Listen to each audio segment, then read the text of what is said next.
Allô, j'espère que tu vas bien. Bon vendredi et je suis en direct avec toi pour te parler de mon premier coaching, premier des 5 coachings que je vais te faire d'ici le 17 octobre prochain. Qu'est-ce qu'il y en est pour faire une petite histoire en attendant que les gens arrivent et que vous vous présentez? Dites-moi d'où vous venez. Allô Françoise. Je vais juste vous faire une petite mise en situation. Dans les dernières 2 semaines, j'étais accaparée, sinon dire concentrée sur mon nouveau groupe de coaching pour ma cohorte d'automne de défi transformation santé. Alors, j'étais très là-dessus et j'ai pas tellement réagi à tout ce qui s'est passé dans les médias dernièrement. Or, il s'en est vraiment passé beaucoup.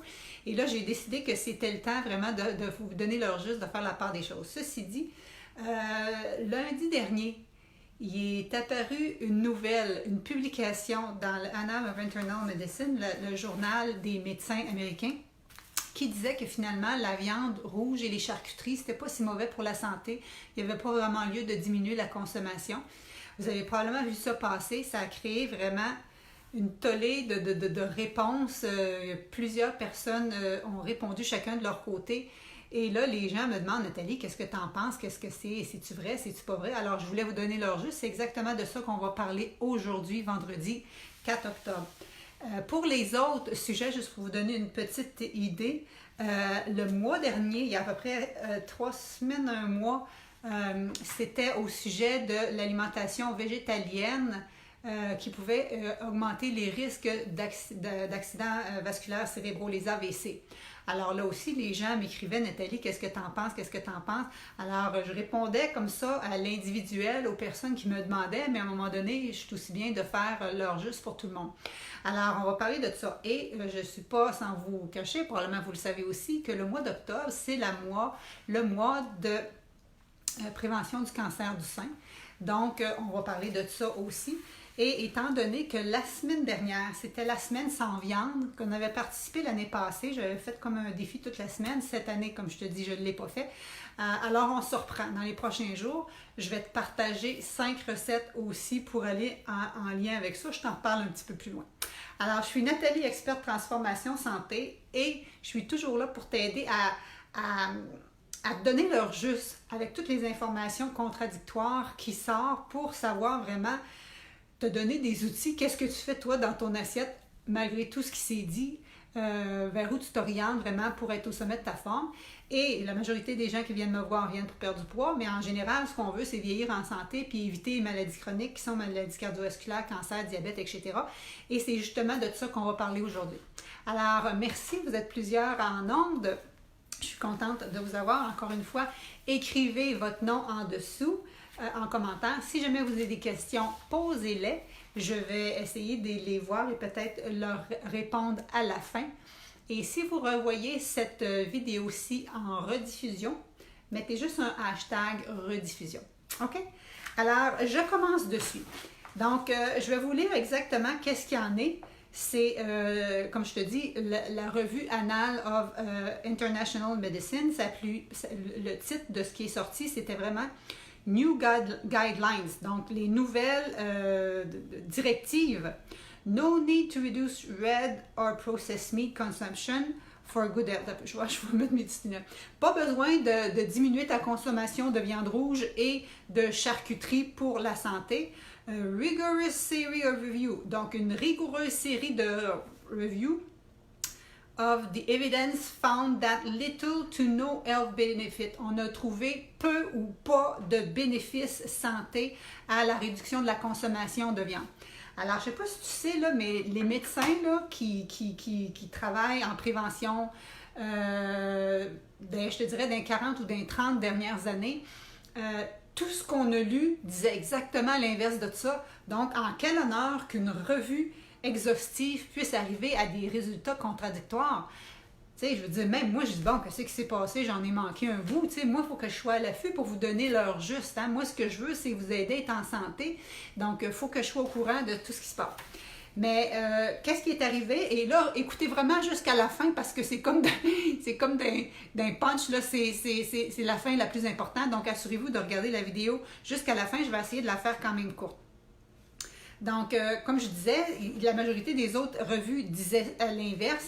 Et là, ce que je te lis, j'ai ressorti, j'ai écouté, j'ai tout regardé cette semaine et j'ai sorti des papiers de 3 personnes en qui j'ai très confiance. Donc, ce que je te parle là, c'est mon avis, mais c'est surtout l'avis de Dean Ornish. Dean Ornish, c'est un médecin que j'ai eu la chance de rencontrer. J'ai même une photo avec lui quand j'étais en congrès en Californie.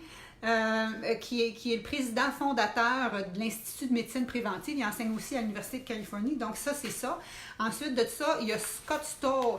Scott Stoll, c'est un des cofondateurs de Plant Nutrition Projects, un ensemble de médecins qui travaillent aussi en lifestyle medicine à partir de l'alimentation que moi je prône, l'alimentation végétale peu transformée. Et aussi, j'ai écouté des reportages de Dr Junot, notre médecin ici au Québec, qui prône dans le fond la même chose que ce que je fais, qui est cardiologue à l'Institut de cardiologie de Montréal. Donc, je te dis, je te fais comme un résumé de ce que ces gens-là pensent, OK? Donc, juste pour dire, c'est que ils disent qu'il n'y a pas de raison, mais en même temps, regarde exactement dans l'article qu'ils proposent, là, regarde exactement les statistiques qu'ils donnent, puis après ça, tu me diras qu'est-ce que tu en penses. OK? Donc, ils disent qu'il n'y a pas de lien au niveau cancer, maladie cardiovasculaire, diabète, puis tout ça, ça ne vaut pas la peine de diminuer parce que les pourcentages que ça donne, ils disent qu'ils sont trop faibles. Donc, ce que ça donnait une réduction, ça en donnait des résultats, ça en donnait des réductions significatives même, de 13% de décès prématurés. Ça veut dire 13 personnes sur 100 de décès prématurés, de 14% de décès reliés aux problèmes cardiovasculaires, de 11% de décès dus au cancer et de 24% au niveau du diabète type 2. Alors ça, c'est des résultats qu'eux autres, ils trouvaient que c'était pas assez important pour dire que ça vaut la peine de diminuer les viandes. Je sais pas si tu sais, là, mais 13% de décès prématurés, 14 de décès aux maladies cardiovasculaires, 11 du cancer, 24 du diabète. Quand tu es dans cette situation-là, je pense que tu trouves ça quand même intéressant comme pourcentage. Mais c'est sûr que des fois, un pourcentage versus un individu, c'est pas comme une population. Ça, mais ça, au niveau populationnel, tu sauves 200 millions de vies 200 000 vies par année, là. OK? Mais même à ça, ces pourcentages-là, moi, j'ai trouvé énorme. Tu sais quoi? Les médicaments actuels qu'on donne, par exemple, les statines qu'on donne pour le cholestérol, ils n'arrivent même pas à ces résultats-là. Pas moi qui le dis, là, c'est encore ici. Donc, on n'arrive pas à ces pourcentages-là de 13 à 14 %. Pourtant, plein de gens prennent ces médicaments-là.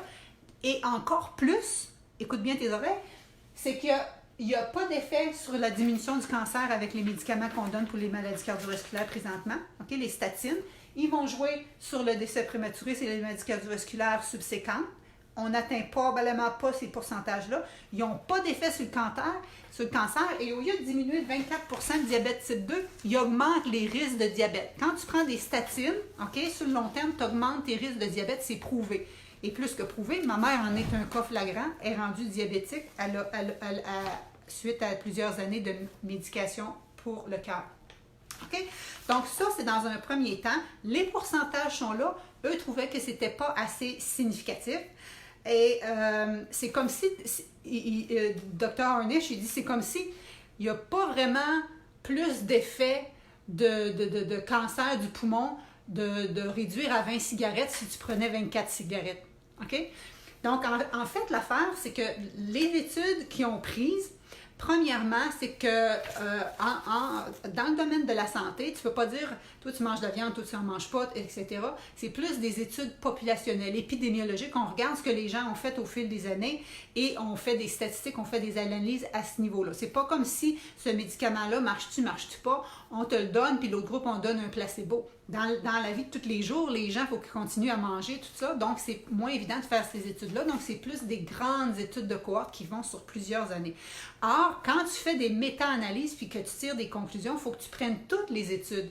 Et là, ce que plusieurs ont noté, c'est que des grandes études comme l'étude de Lyon, l'étude Périmède, il y a Prédimède plutôt qui n'ont pas été considérés là-dedans. Pourquoi? On ne sait pas. Et ils en ont considéré d'autres qui étaient peut-être plus faibles au niveau du protocole. Mais ce qu'il dit aussi, c'est que les gens qui mangeaient moins de viande, hein, tu sais, on ne parle pas des gens qui mangent plus du tout de viande. On parle des gens de dire réduire ta consommation, par exemple, de viande rouge à 3-4 fois par semaine, parce qu'on sait qu'il y en a qui en mangent à tous les jours. Donc, de passer, de diminuer un peu, ça donnait juste un peu de résultats. Et ça, c'est vrai partout. Par contre, lui, ce médecin-là, ça fait 40 ans, Dr. Ornish, là, ça fait 40 ans qu'il travaille avec des patients qui ont des problématiques cardiovasculaires. Il travaille en médecine préventive, donc au lieu de travailler par la médication, il travaille comme que moi je fais. Donc, ça va être l'alimentation, mais ça va être aussi l'exercice, ça va être la méditation. L'exercice pour lui, c'était comme le yoga. Et aussi d'avoir du support de groupe. Donc, c'est exactement ce que moi je fais dans mes défis santé. On dit que si tu as une réduction faible de consommation de viande, oui, c'est vrai que tu as juste une réduction plus faible, encore une fois, je trouve que les résultats sont quand même pas pires, de bénéfices. Mais c'est que quand les gens enlèvent complètement la viande et les protéines animales, là, ça donne des résultats incomparables. OK? On peut même renverser des progressions d'artères. Et là, j'ai des images, je vous les ai déjà montrées dans mes livres, où on a des artères bouchées qui sont prêtes à avoir des pontages et qui reviennent comme des neuves au bout de plusieurs mois. Donc, ça se passe rien si tu réussis à enlever ça. Et ça se passe avec une alimentation végétale peu transformée. Hein, parce que végé, ça ne veut pas nécessairement dire que c'est santé. On va en reparler dans les prochains gros. Et surtout, végé, si c'est beaucoup d'huile et de friture comme certains prônent, hein, tu peux être vegan, mais c'est quand même riche en gras, ben ça ne te donne pas ces résultats-là. Ça te donne ces résultats-là si c'est ce que moi je t'enseigne ou si c'est ce que Dr. Ornish enseigne. Donc, c'est l'alimentation végétale peu transformée, faible en gras. OK? Donc, ça, on réussit à renverser les maladies coronariennes, les diabètes type 2, la pression artérielle, l'hypercholestérolémie, early stage of prostate cancer, donc le stage précoce de cancer du prostate, et aussi as well as beneficial change in gene expression and lengthening of telomere. Même dans l'expression de tes gènes, à tous les jours, ce que tu manges, ça influence directement tes gènes. Et tes gènes, ils changent. Si tu es enceinte et tu es en train de construire un bébé, la génétique de ton enfant est influencée par ce que tu manges. Et même ta génétique à toi, les télomères, c'est la partie à l'extrémité des télomères, c'est ce qui décide de ta longévité. Ça peut changer tous les jours en fonction de ce que tu manges. Donc, ça a un super impact. D'où l'importance de manger des bons aliments et de ne pas manger de la friture et ces choses-là. Oui, merci. Il y en a qui commencent à me faire des pouces et des cœurs. Super, j'apprécie. Hein, parce qu'en ce vendredi midi, je me demande si je suis toute seule dans mon coin. OK? Donc, n'hésitez pas à me faire des pouces. Et à écrire vos noms. Je vois Geneviève, Ghislaine, Martine. J'ai vu d'autres noms passer tantôt. OK? Donc, ce que je vous dis, c'est que pour ceux qui viennent d'arriver, c'est qu'on parle du raz de marée qui a sorti cette semaine avec l'information de l'étude qui est parue, disant que charcuterie, viande rouge, c'est pas si grave que ça a peu d'impact sur la santé. Alors, je suis en train de te parler de Dean Ornish, un des médecins que moi je suis, que j'ai rencontré, qui dit tout à fait l'opposé. En fait, la majorité des médecins disent tout à fait l'opposé, et restez bien jusqu'à la fin. Si vous ne l'avez pas tout vu, vous recommencerez au début en mettant un hashtag tantôt. Ça sera intéressant pour moi de voir qui est-ce qui m'a suivi. Donc, oui, si tu diminues, tu as des effets, hein, jusqu'à 24% de bénéfices. C'est sûr que c'est pas autant que si tu enlèves complètement tes protéines animales, mais c'est déjà bon. Et si tu enlèves complètement, tu peux renverser des diabètes type 2, diminuer des cancers, augmenter ta longévité puis diminuer tes maladies cardiovasculaires. J'appelle ça quand même des bons bénéfices. Et ce qu'on dit, c'est que l'université d'Harvard parlait que ça pouvait juste de réduire la consommation. Lui, il ne parle même pas de l'enlever complètement parce que je sais que tout le monde ne deviendra pas végétalien. C'est pas ça le but. Mais si tout le monde diminue un peu la consommation de viande, ça peut arriver jusqu'à 7,6% de réduction de mortalité all pour toute la population, dont 200 000 morts de moins, rien qu'aux États-Unis. Fait qu'imagine-toi partout sur la planète. Donc, les auteurs disaient aussi que les omnivores sont attachés à la viande et les gens ne sont pas intéressés à faire des changements. Et il dit c'est absolument faux. Et le docteur Junot, si vous l'avez écouté en entrevue, il dit exactement la même chose. Souvent, ses collègues, ils disent on n'en parle pas de ça, que l'alimentation végé pourrait les sauver parce que les clients ne sont pas intéressés. Or, quand tu le sais, tu n'as pas le choix de le dire à tes clients. Moi, c'est la même chose. Les gens qui font mes défis, personne n'est obligé d'être végétarien. Mais moi, je vais t'expliquer quel bénéfice ça fait et sur ton poids, et sur ton énergie, et sur ton sommeil. J'ai des clients, on est une semaine et demie de commencer, j'ai déjà des gens qui ont dégonflé, j'ai déjà une dame qui a des problématiques, en tout cas de santé articulaire, tout ça, bien grave, qui a beaucoup de douleurs. Chantal, si tu m'écoutes, et elle me dit, ça fait 3 semaines que je mange végé, puis je dors déjà mieux. Hey, déjà, dormir, des fois, dans la vie, c'est juste un bel objectif. Et quand tu dors mieux, ben le reste va mieux. Alors, en quelques jours, ces gens-là, ils ont déjà des bénéfices. Fait qu'imagine-toi quand tu as des problèmes cardiovasculaires. OK? Donc, le but, c'est que tu le mentionnes aux gens, puis après ça, c'est eux autres à faire leur choix. Docteur Junot, il dit, c'est pas vrai que les gens ne sont pas intéressés. Il y a bien des gens qui aiment mieux changer leur alimentation plutôt qu'avoir une opération à cœur ouvert. Mais il y en a d'autres qui trouvent ça plus extrême, changer leur alimentation, que d'avoir une opération à cœur ouvert. Donc, pas de jugement, mais chacun son rythme. Moi, je travaille plus avec les gens qui préfèrent les changements d'habitude de vie, hein, parce que c'est plus rentable sur le long terme. Donc, tout ça pour dire que ça, c'était comme l'avis du docteur Junot. Il vous dit que si jamais vous voulez voir les bénéfices, même sur les performances sportives, d'aller voir le film Game Changer que j'ai vu l'année passée, qui a passé à Ottawa ici la semaine passée. C'était le lancement officiel, mais les billets s'étaient vendus comme des petits pains chauds. Je n'ai pas pu y aller avec mon groupe, mais il va être en vente en ligne prochainement. Donc, il faudra se faire une soirée à ce niveau-là. Je veux juste te rappeler, OK? Que Scott Stoll rappelle aussi, 2 points très importants. C'est que l'Organisation pour la santé a déclaré les charcuteries comme étant cancérogènes et la viande rouge comme étant potentiellement cancérigène. Donc, à cause des nitrites, mais aussi à cause du fer hémique. Donc, oui, il y a plus de fer dans les protéines animales, mais ce n'est pas nécessairement un bon fer parce que ça augmente tes risques de maladie. Donc, le fer, en passant, on le trouve beaucoup dans le règne végétal. Ceux qui font mes défis, vous apprenez tout comment faire ça. Donc, c'est des études qui ont été faites là, de 22 experts dans 10 pays qui ont trouvé vraiment ces statistiques-là, que ça augmentait les cancers du côlon.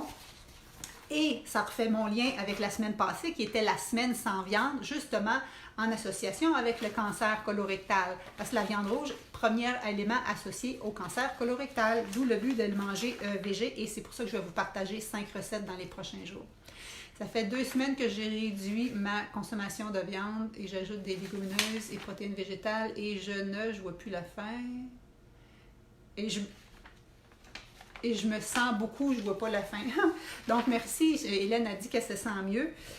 L'autre point aussi, c'est que dans les recherches qui ont été faites dernièrement, dans les dernières 10 ans, on a été voir toutes les terres cultivées sur la planète. En fait, on pas toutes, là, mais on a regardé 38 700 fermes et on a observé que tout ce qui est cultivé présentement, là, 80% de ce qui est cultivé, 80% des terres qui peuvent amener la culture sont utilisées pour les ressources, pour l'élevage, par exemple, du bétail, etc., pour donner seulement 18% des calories qui nourrissent le monde.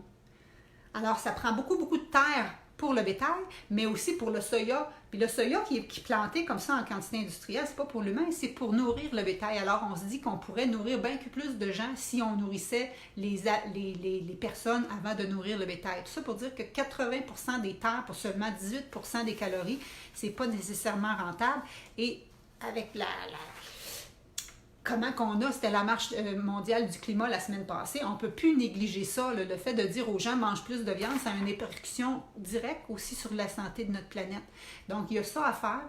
Et si tu te rappelles bien, en janvier dernier, je t'ai parlé de le Eat Lancet, E-A-T, Lancet. C'était une étude où il y a 37 experts de partout dans le monde qui ont fait qu'est-ce qui serait l'alimentation optimale pour les 10 milliards de personnes, d'humains qu'on sera sur la Terre en 2050, qu'est-ce qui ça serait pour qu'on n'épuise pas les ressources qui sont déjà en passant pratiquement épuisées? Alors, la réponse, c'est pas que tout le monde devienne végé, mais c'est que tout le monde mange moins de viande. Et le nouveau guide alimentaire, maintenant qu'il n'y avait plus le biais de l'industrie animale et produits laitiers, etc., c'est aussi ça qui sort. Hein? La moitié de ton assiette, ça devrait être des fruits et légumes. Et les produits laitiers, ils n'ont plus leur groupe à part entière. Et maintenant, dans groupe protéiné, si on veut. Et dans le groupe protéiné, on suggère en premier de manger les légumineuses, les noix, les graines, le tofu, le tempeh, tout ça, et les œufs, tout ça, ça vient après, donc à côté. Donc, dans le fond, c'est ça l'idée. Ça revient à exactement qu'est-ce que je vous dis. Et le cerise sur le sundae, c'est qu'on cherchait donc c'était qui ces personnes-là qui avaient écrit ça pour que pour que le journal des médecins, il publie ça sans s'en rendre compte. Et il y a Marion Leslie, qui est une nutritionniste qui travaille beaucoup avec les politiques. En tout cas, je ne sais pas si c'est elle qui l'a trouvé, mais ça a apparu hier soir pour dire que le conflit d'intérêts, on ne voyait pas de conflit d'intérêts avec les auteurs, puis on se disait, oui, c'est quand même assez curieux. Hein, souvent, on pense que c'est des lobbies, on cherche les auteurs qui ont écrit cet article-là, puis on se dit, dans quoi d'autres qu'est-ce qu'ils ont comme industrie ou qu'est-ce qu'ils ont comme avantage en arrière qu'on n'en voyait pas. Or, on dit que c'est un groupe de pression déguisé qui vient de l'International Life Science Institute, donc ILSI, et qui aurait fait la même chose pour le sucre il y a 3 ans, mais ça a passé fouille, comme on dit.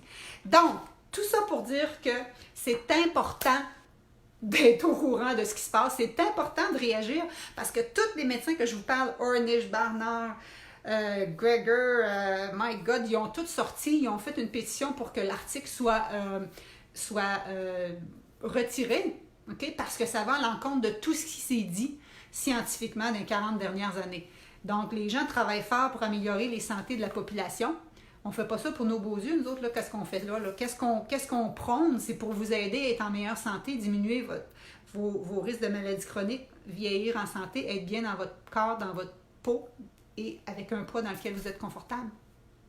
Alors, c'était mon premier renseignement du jour. J'espère que ça vous a intéressé et ça sera comme ça pour les autres. Je vous rappelle que je suis Nathalie Rousseau, experte transformation santé.